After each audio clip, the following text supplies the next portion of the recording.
नबी जनाब मोहम्मद रसूलुल्लाह सल्लल्लाहु अलैहि वसल्लम ने फरमाया, इज़ा वुज़िअल अब्दु फी क़ब्रिही, जब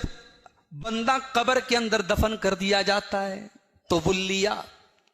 और उसको दफन करने के बाद उसके रिश्तेदार मिट्टी देकर हाथ झाड़ करके चले जाते हैं, उसके घर वाले चले जाते हैं, तो उसके पास दो फरिश्ते आते हैं और अल्लाह के नबी ये भी फरमाते हैं, हत्ता इन्नहु लयस्मउ खफ़क़ निआलिहिम, जैसे ही वो दफन करके जाने लगते हैं तो वो उनके जूतों की आवाज को भी सुनता है, यानी फौरन उसके अंदर शऊर डाल दिया जाता है, फौरन उसके अंदर सुनने और समझने की सलाहियत डाल दी जाती है, वो दफन करने वालों के जूतों की आवाज को भी सुनता है।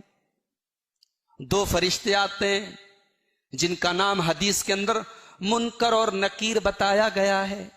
मुनकर और नकीर आते हैं और उसको बिठाते हैं, कब्र के अंदर लेटा तब बिठाते हैं और उससे तीन सवाल करते हैं, मन रब्बू का, तेरा रब कौन है, मां दीनों का, तेरा दीन क्या है, मन नबियों का, तेरे नबी कौन है। ये तीन सवाल उससे किया जाता है। मुसलमान होता है, मुवहिद होता है,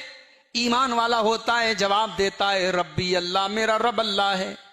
दीनी अल इस्लाम, मेरा दीन इस्लाम है, मेरे नबी जनाब मोहम्मद रसूलुल्लाह सल्लल्लाहु अलैहि वसल्लम अल्लाह के बंदे और रसूल हैं। फिर फरिश्ते, वो दोनों फरिश्ते उससे कहते हैं, आए अल्लाह के बंदे, तू तो कामयाब हो गया, तूने तो अपने सवालों के सही जवाब दे दिए। फिर उसको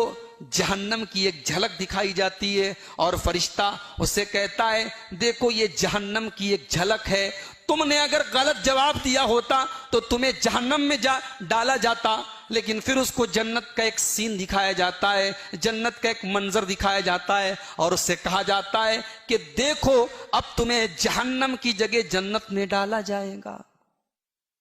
अच्छा, एक सवाल पैदा हुआ, अभी तो हिसाब व किताब नहीं हुआ,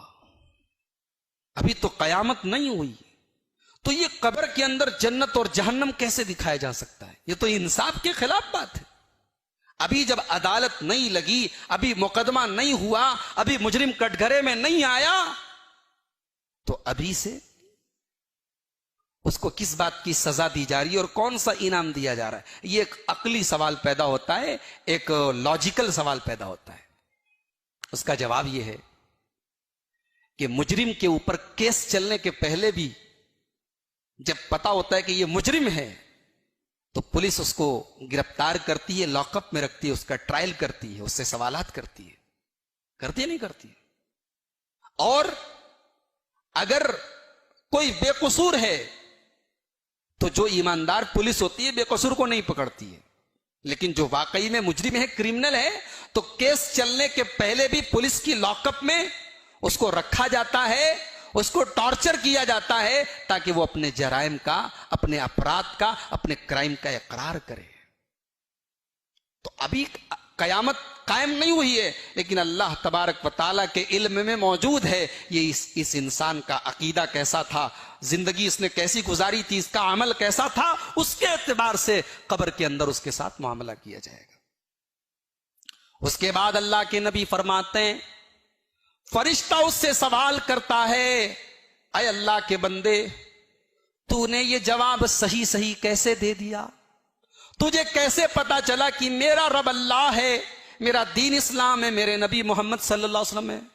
तो बंदा कहता है, करा तो किताब अल्लाह, मैंने कुरान पढ़ा था, मैंने हदीस पढ़ी थी, मैंने शरीयत का इल्म हासिल किया था, मुझे पता था मेरा रब कौन है, मुझे पता था मेरा दीन क्या है, मुझे पता था इस्लाम क्या है।